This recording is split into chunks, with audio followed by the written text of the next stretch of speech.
News 15 today. Well, we live in a world of tech, so it's only appropriate that we have these regular tech talks, and no better person in Acadiana to do it than our friend Chris Rader. Chris, thank you so much for joining us today. Good morning, Carter.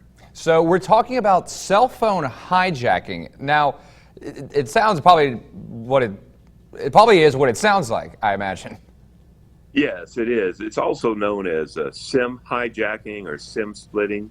It's when someone takes your number and they assume your identity.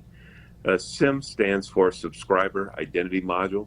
You might remember it from the old days, that little card you plug in the side of your phone with a paper clip.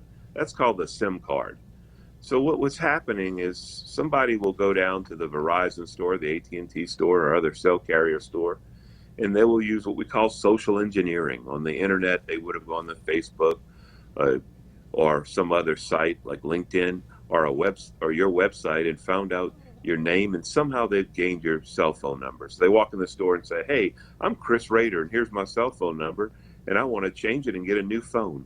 And they go through the process, and somehow they convince them that they are Chris Rader or Carter Semino, and then they have your phone. And the question you're probably asking is, why would somebody want my phone or your phone or someone else's phone?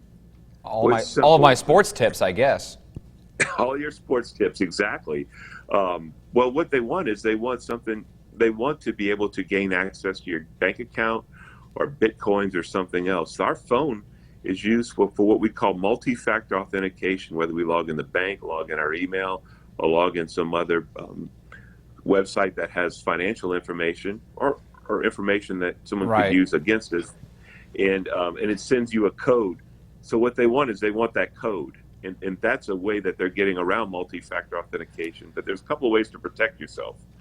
The first one is don't use a code, like a 4-digit code, like your birth year or the birth day.